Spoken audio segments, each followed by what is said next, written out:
Hi, all.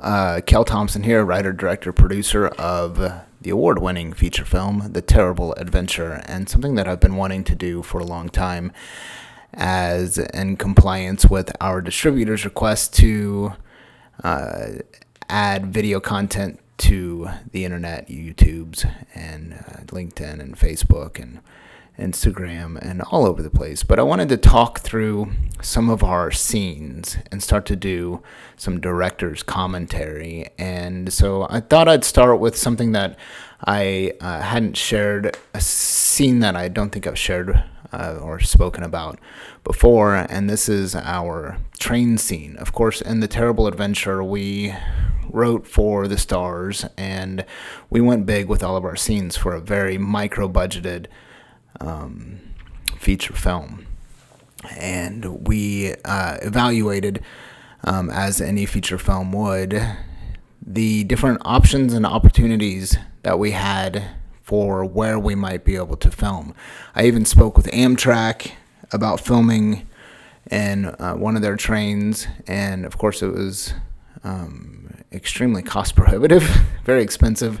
I think it was in the neighborhood of $5,000, and when I can, I'm going to include as many details as possible about what we did to pinch pennies and save money. So we ended up finding, on a recommendation of Brian Starkweather, the Gold Coast Railroad Museum down in Miami near the zoo down there, and it's just a really beautiful, I think, lesser known spot where you can tour historic trains, and they have them set up like a train station. So they were very accommodating and cooperative, and used to having different things going on down there. So we coordinated with them and got to shoot there for about $200 a day.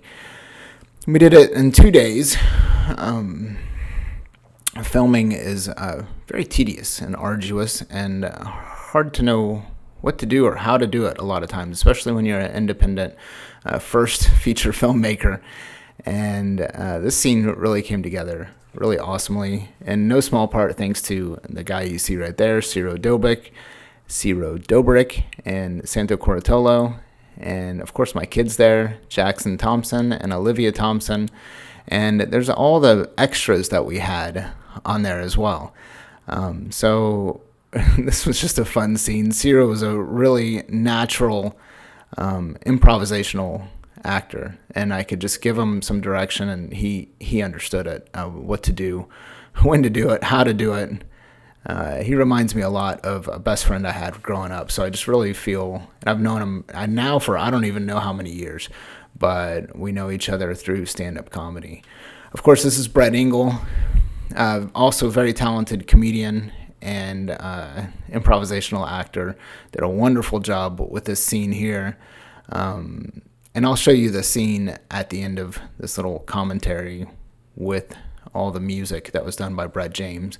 Of course, the Foley was done by Vitor Moraes down in Brazil, and Brett James was in California. So we had a very national and international crew behind the scenes working on this. That's Addison Rex, our train conductor. Of course, he had handlebar mustache and that long hair, and just naturally fit the role of a train conductor.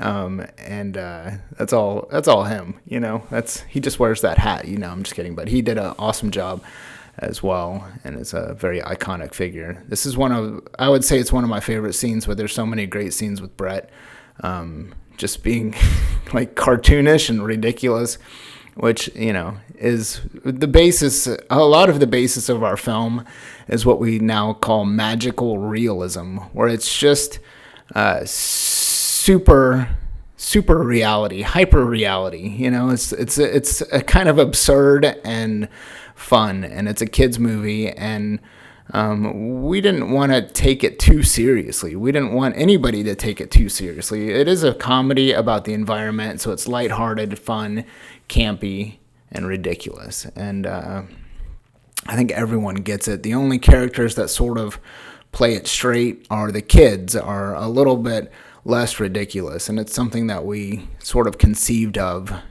in pre-production was that everything around the kids would be larger than life.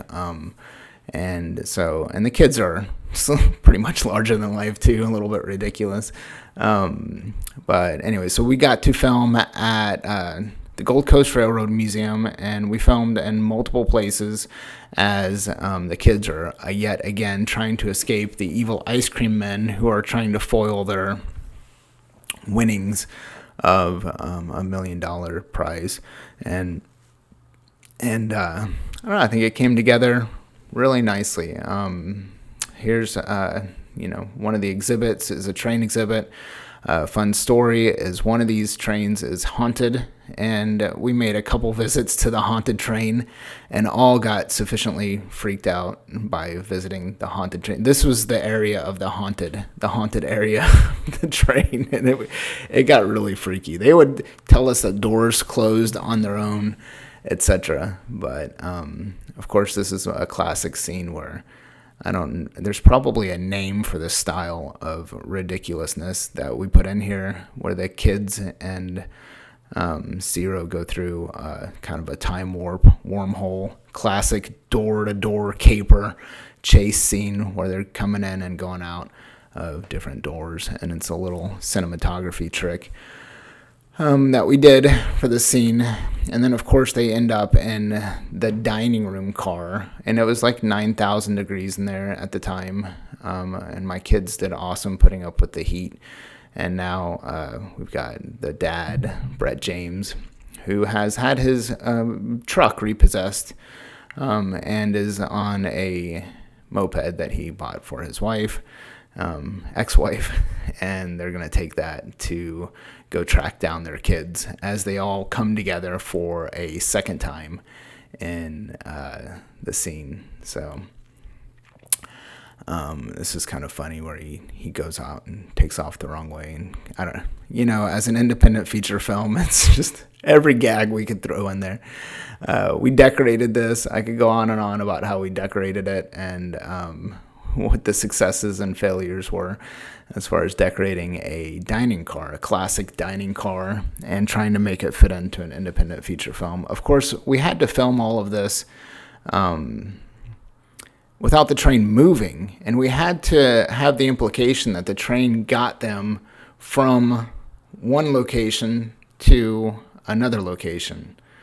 And that was the challenge, because even though we discussed with Amtrak and with the Gold Coast Railroad Museum actually moving a train for filming on, and it's just one of the many ways we visualized how to do the scene, but we didn't actually move the train. But we had to film everything, all the scenes with the train stationary as if they're waiting to leave, to depart. And so we had to do everything we can, including background noises and train noises, and mock everything up as if it was pre-departure, and then sort of use a montage that I'll have to show in another video in order to demonstrate that the transportation happened. So here is a really funny improv scene. Again, it was 87 degrees in that train car, and my kids were in 7 layers of costume and clothing, and Zero and Santo. Well, Santo actually couldn't film this day, so he was out at an appointment of some sort. And so we improvised this ridiculous slurp, which I thought was, of course, I think it's one of the funniest scenes in the film. It just goes on for like a minute, and then there's a final, sort of, he gets the clue or the token, the coin back, the key to the whole mystery, and then gets subsequently tossed off of the train. And again, I think this is a beautiful scene. The whole thing works really well. I love this part where Zero uses some of his judo instincts and skills to do a dive roll. Of course, we had a mat there for the actual shot that you can't see. And then that wraps up the scene. And then they're off to their destination, which is St. Augustine. Of course, Dad and Mom, Jillian Chiappone, they're on the moped on Interstate 95. One day maybe I'll tell you how we filmed that. And everyone is off to St. Augustine for their meeting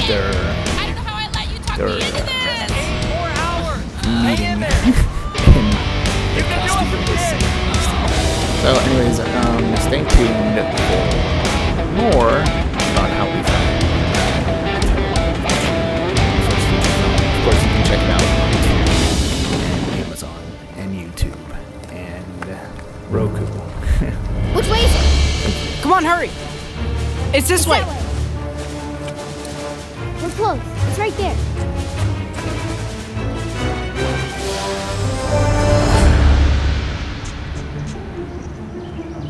They're closed.